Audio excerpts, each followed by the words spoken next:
This film, produced in 1933 by the United States Department of the Interior, documents aspects of Native American life and federal programs during the early 20th century. It presents a broad range of activities, including forestry, agriculture, construction, education, and traditional crafts across multiple regions of the United States. The narration reflects the policies and viewpoints of its time, offering insight into how these programs and communities were represented in the early 20th century, presented here as a historical record.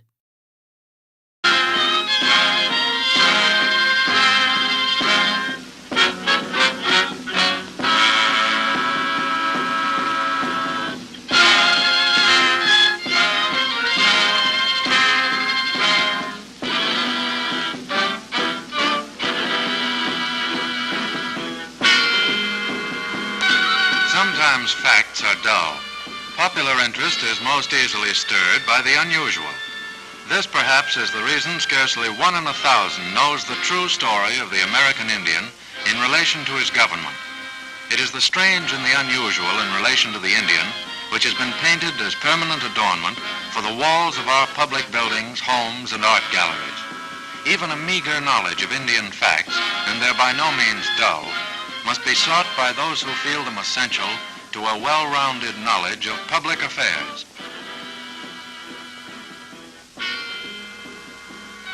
The examination of a Mercator projection of the world is not far-fetched as a point of interest in relation to the so-called American Indian. It answers the questions how and why. Archaeological and anthropological studies have pretty well established the original seat of human habitation as somewhere in southern Asia. North America's first inhabitants trekked east and north as the ice cap receded to cross from the old world to the new in the Bering Straits area. Then down through North America, into Central America, and perhaps even farther south, before turning back to scatter widely through what is now the United States.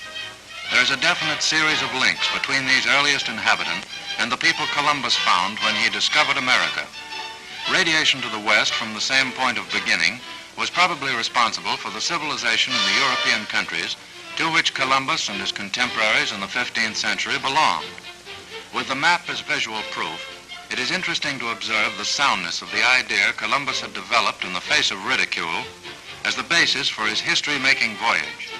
The discovery of a new route to the east, from which spices essential to the country's food supply were being tediously transported by desert caravans, was the goal of most explorers of the period.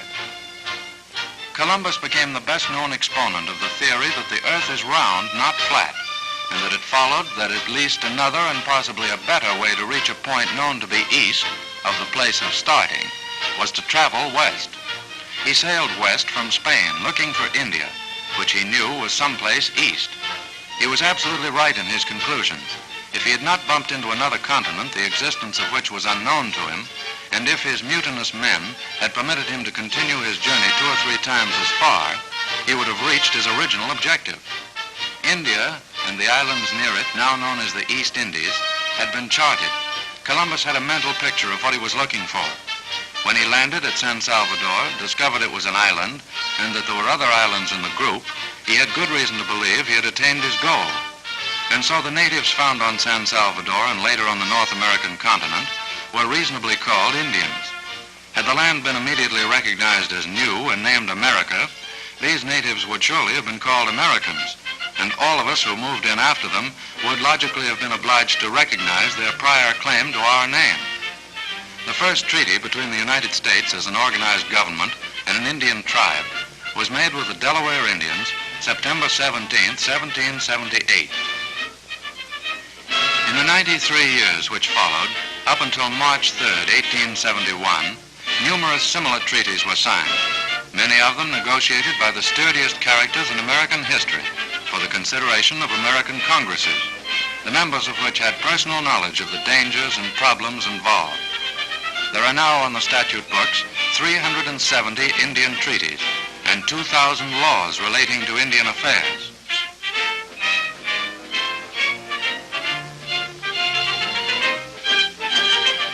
The nation's current Indian policy, partly expressed in the Indian Reorganization Act of June 18, 1934, has three chief objectives: economic rehabilitation of the Indians, principally on land; organization of Indian tribes for managing their own affairs; civic and cultural freedom and opportunity for the Indians.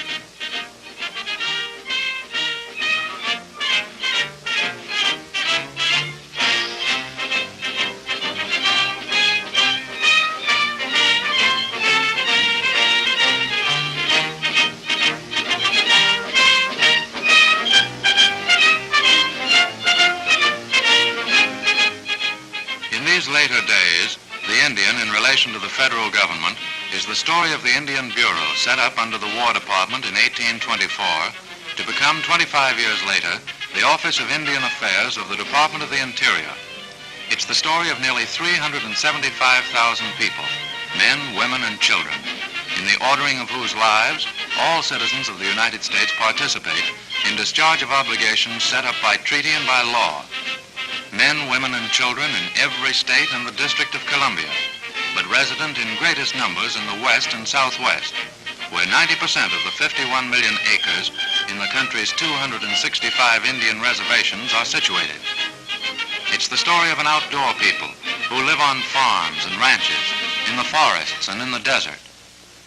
Forest and stream, where abundant wildlife provided everything the hunter needed for his subsistence, are naturally associated with the American Indian. Happily situated are those tribes whose reservations stretch through northern United States from Minnesota west, among them the Chippewas, formerly the Ojibways, and the Menominees. Now they live in cabins in the same forests their forebears hunted, homes which afford better protection from the region's winters. Many of their poetic beliefs are still marked. Spirit Rock has crumbled, but countless generations of Indians who adored it have not crumbled with it, nor greatly diminished in numbers.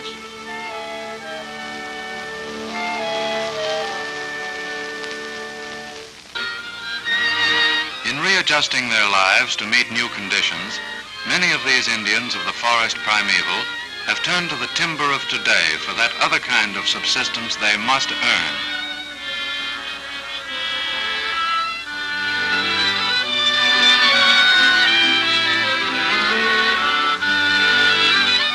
There's a $1 million lumber mill at Neopit on the Menominee Reservation in Wisconsin, operated largely by Indian labor.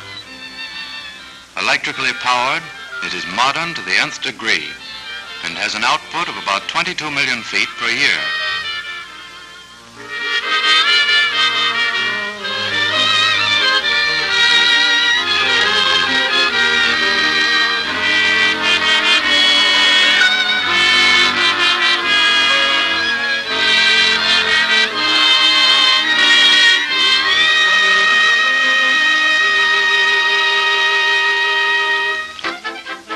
This growing generation, the forests have a different meaning than they had to their hunting and fishing forefathers.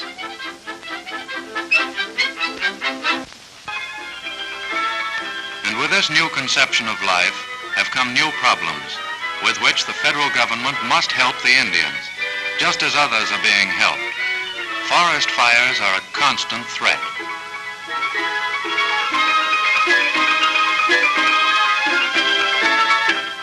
And among the important improvements in these northerly areas are fire towers and truck trails, the latter as further aids to firefighting, as well as links in a transportation system.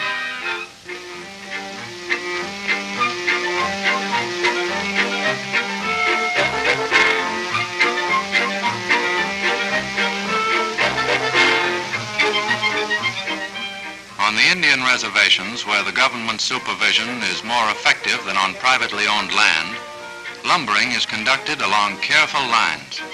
Reforestation is scientifically practiced, and the campaign against blister rust, greatest enemy of the majestic pine, goes ceaselessly on. Don't look for wild gooseberries and wild currants in a white pine forest which is being properly cared for.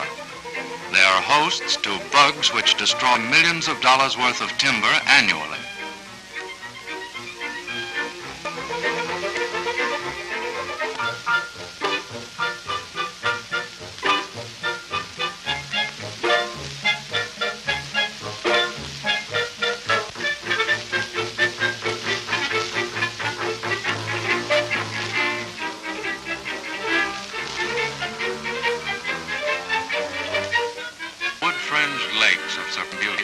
for which some sections of the United States are. It would be no shock to encounter in such a red man of the storybook era long past in a bravely decorated costume such as this one, which the Chippewas wore on ceremonial occasions. With simpler methods, the Indians once fished these lakes for food. Now, not only food, but revenue for their needs in an expanded economic life comes from the waters. In markets far distant from the source of supply, there are fish on sale caught by these Native Americans.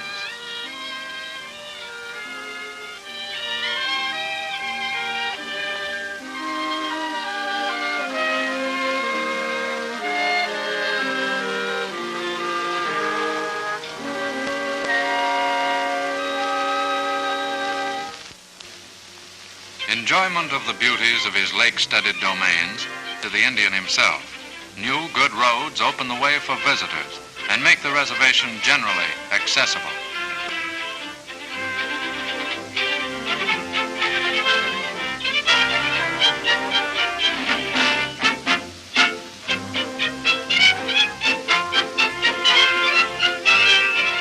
Much of the rebuilding of this Indian country is encompassed in the Civilian Conservation Corps program. Modified to meet the requirements of this homogeneous class of more than 350,000 American citizens in need of the benefits inherent in it, the Corps' plan has been applied on all major reservations. At times, there have been as many as 13,500 Indians in the Corps, and over a 4-year period, 9,000 have been employed in rebuilding and developing the resources of their lands.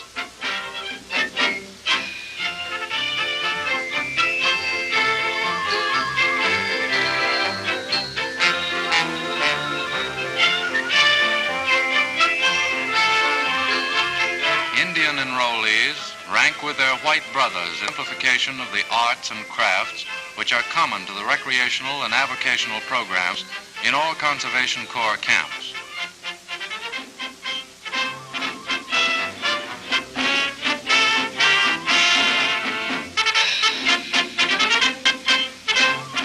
Modification of the work plan has made possible close cooperation with other federal agencies to improve Indian housing conditions. Indian houses cannot be constructed or repaired under the CCC program. A separate fund for rehabilitation is used for that purpose. Vehicular and footbridges have been built with Conservation Corps labor. And the Indian enrollees do a fine job in clearing operations and in the construction of trails and roads. Few of these boys were familiar with heavy machinery, but practical training on the job has developed handling skill.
Seen for the first time, the Columbia River in these later days is as interesting as it was when it led the courageous Lewis and Clark expedition on its final drive to the Pacific. Here in the vicinity of the Dalles, we find the Indian again in pursuits with which he seems most naturally identified.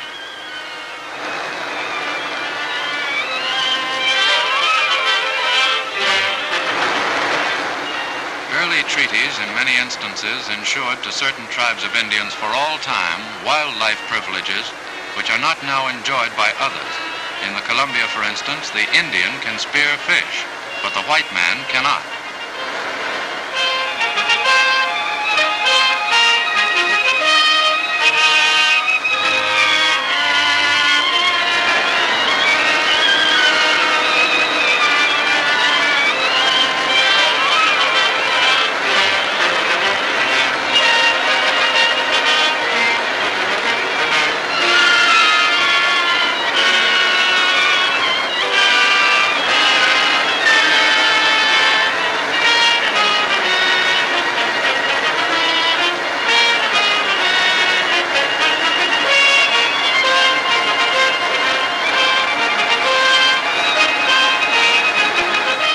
reining method used for commercial purposes isn't easy. It takes skill and strength, for a squirming big salmon in a net on the end of a long pole exerts much leverage.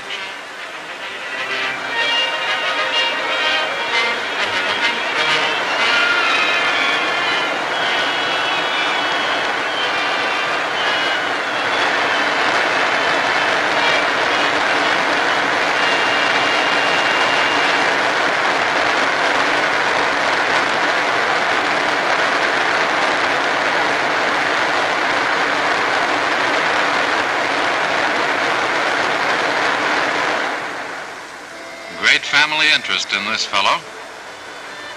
Seems too big for the family pan. 35 pounds is a lot of fish. In the Southwest, where forests and streams are the exception and not the rule, there are fine examples of farmer Indians, such as the Pimas. They take advantage of unusual climatic conditions to diversify their crops. Here's cotton growing without the aid of its time-honored guardian, the southern Negro. But one must remember that these Indians were growing cotton hundreds of years before the arrival of Columbus.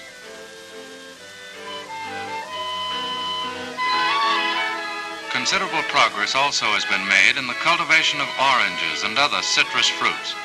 Federal agricultural experts lend assistance.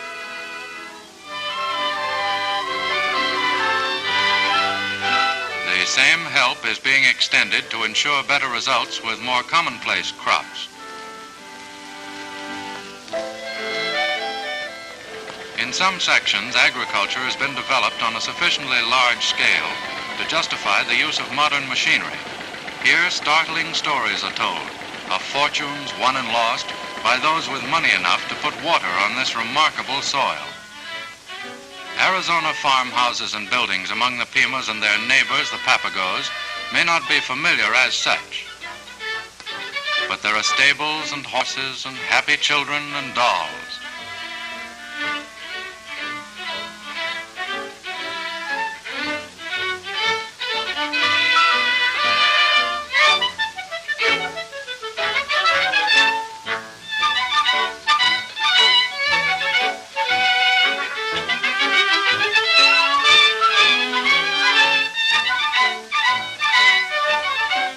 These Arizona reservations are near Southern California, where chicken raising has become a major, and the Indians are awake to its possibilities.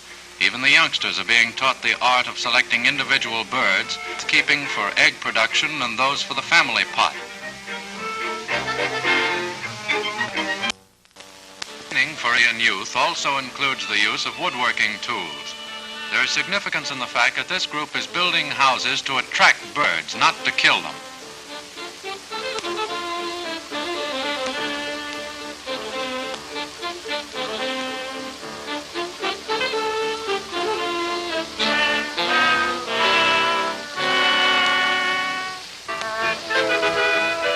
Lumber mills operated by Indians in conjunction projects.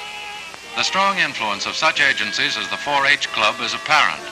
These boys are working to earn money to feed pigs, which they expect to show in competition.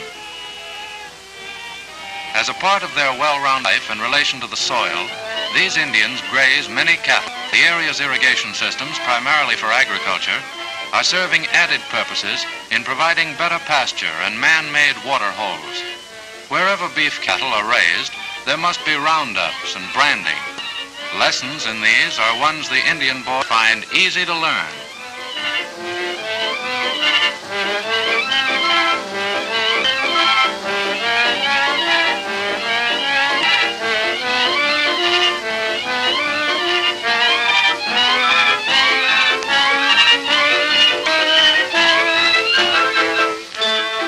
In the great Southwest, the wind and the rain are vicious, and soil erosion is the country's curse.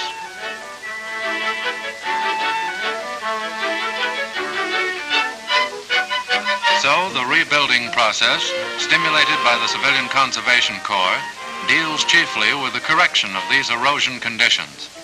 In natural contours, reservoirs and water holes are being constructed.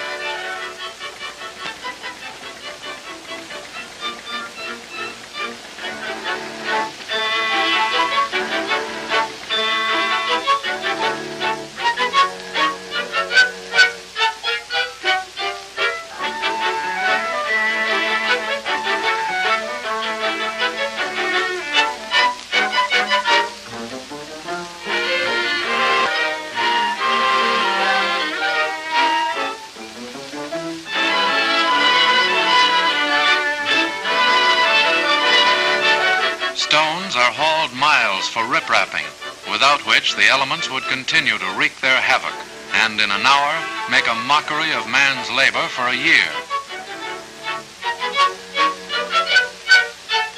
From new reservoirs now comes precious water, caught in times of plenty and stored against the day when all growing things must have it or die. It's sluiced through permanent concrete channels and open ditches. Wells bore deep into the bowels of the earth, some of them 1,000 feet.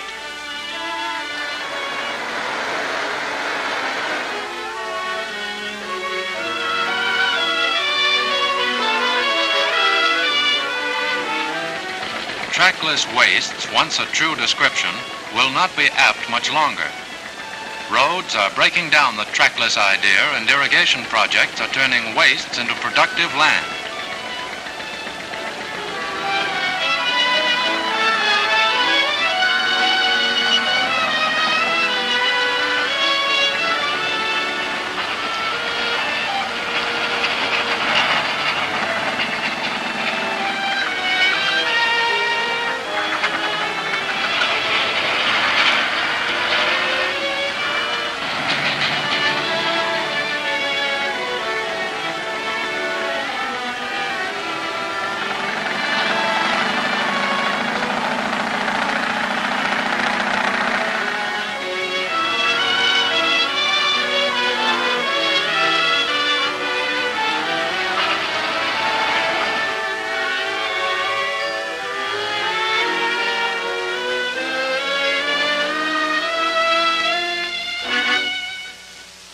Evidence of the curse of soil erosion is the Monument Valley in the Navajo country.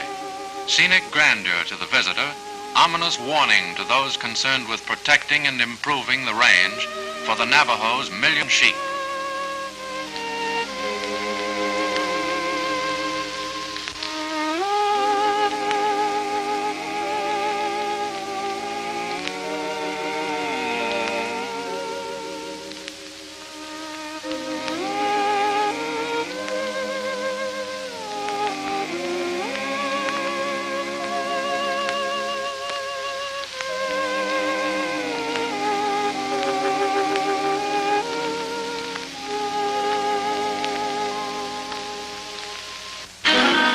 Navajo country, the new Navajo nation, strong, sturdy people with a past as rugged as the high plateaus on which they live.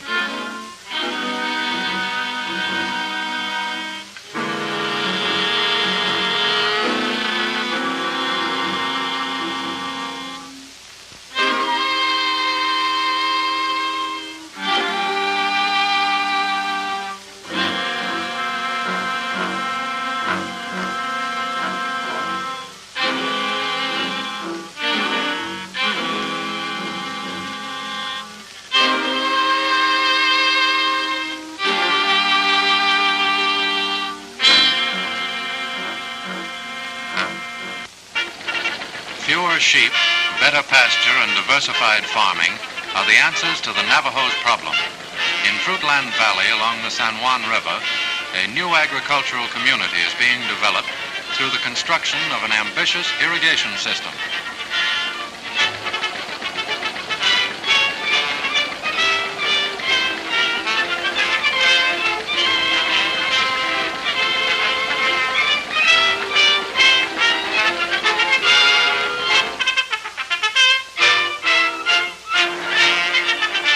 5,000 acres of desert are being transformed into fertile fields. In the midst of these acres, it is expected there ultimately will be another Navajo community like Shiprock. There still are to be found Indian dwellings with that sylvan beauty and romantic charm commonly associated with the life of the red man. Generally speaking, however, the Indian housing situation has room for improvement.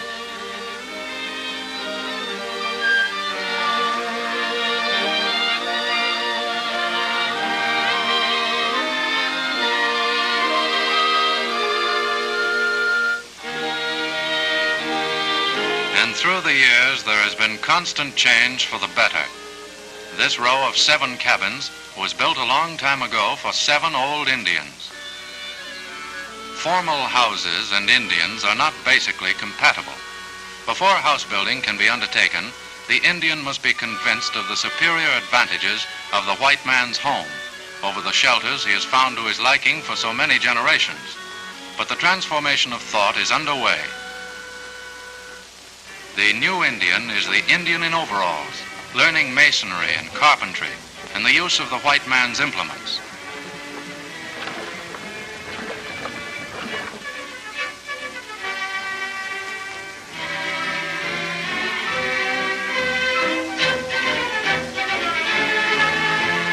When an Indian moves onto a job, he moves his wife, his children, and his chickens, and there he camps until the job's done. Public interest in the art and utility objects of fine handicraft produced by Indians is being capitalized in vocational training projects on many reservations. Not only do these projects make for educational training, but with the market for the things produced greatly expanded through increased tourist and general outdoor recreational activities, the training has immediate economic value.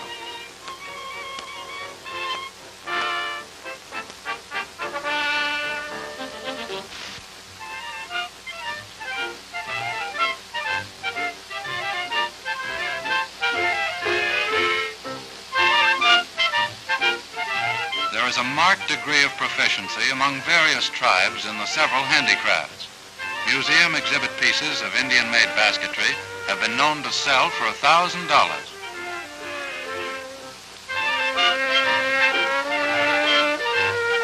The beadwork exhibits the Indian's instinctive appreciation of color and design.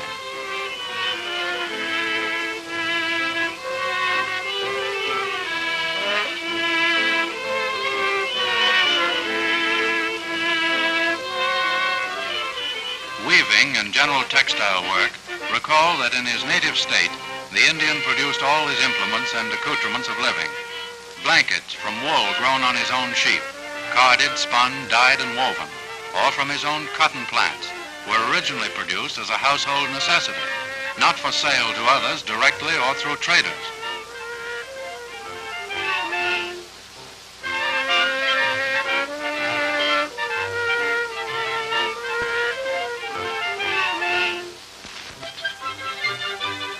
Modern methods of canning and preserving foodstuffs are taught.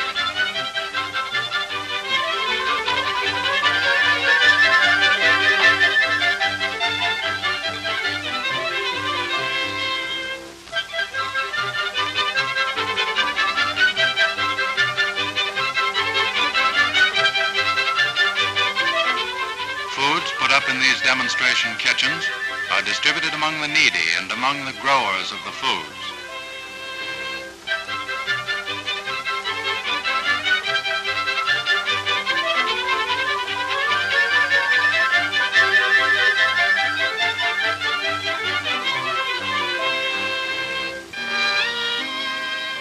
Most of these educational activities are centered about the Indian community schools. Instruction in first aid is eagerly received, particularly by men and boys recently inducted into fields of endeavor far removed from anything they have previously known.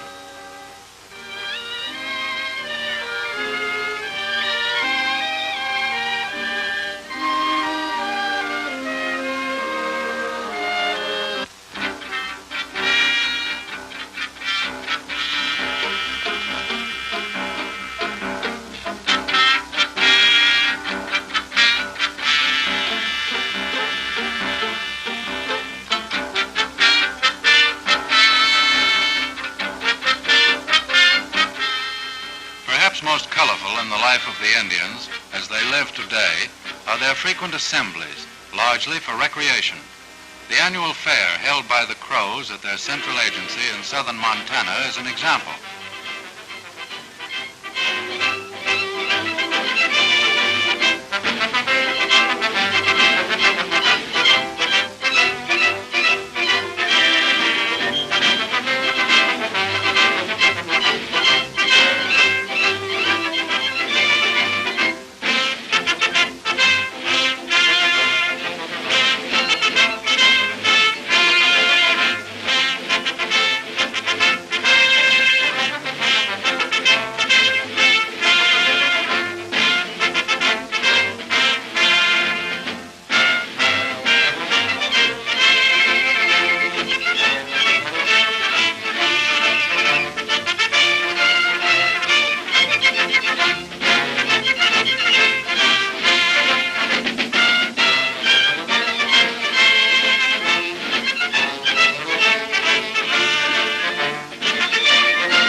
common but exciting rodeo events are prominent on the entertainment program.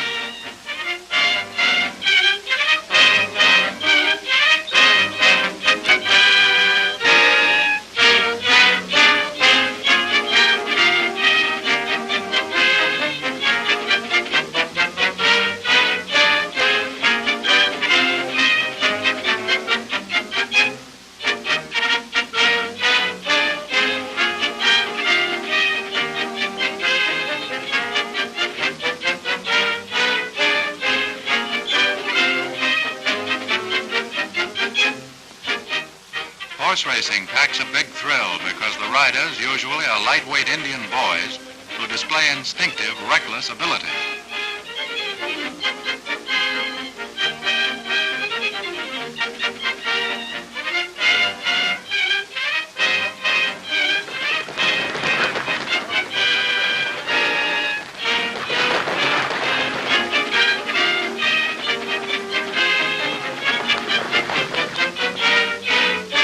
Use of automobile tires in old-fashioned hoop races is a sign of the changing times.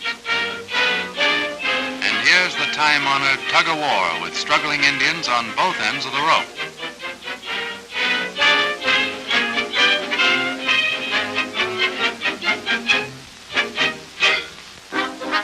There must be ample reference to native religious and ceremonial customs, and it comes in the elaborate exhibition dances.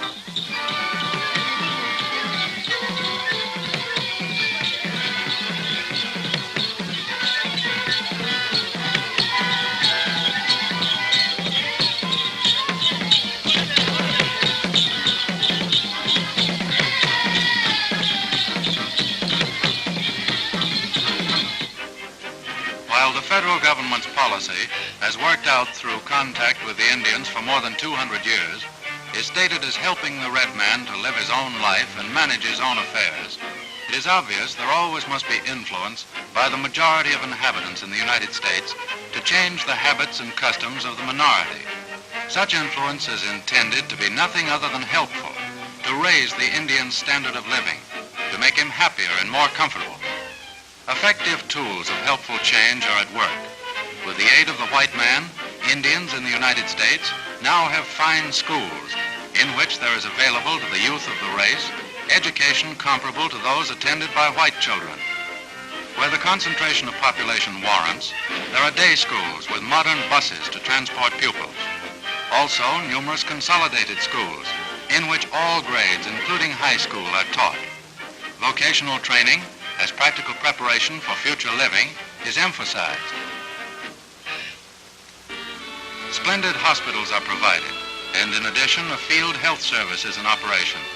The latter is effective in teaching modern sanitation and those careful habits of living which will eradicate the diseases of the Indians, including tuberculosis and the dreadful trachoma, disease of the eye.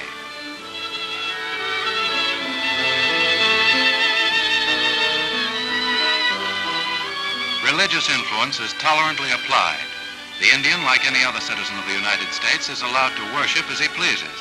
If there ever was any justification for the term the vanishing race in relation to the American Indian, not only is it not true now, but nothing in the formulated policy of the Office of Indian Affairs is a threat against the Indian's development in the future to a position of dignity and prominence in world affairs.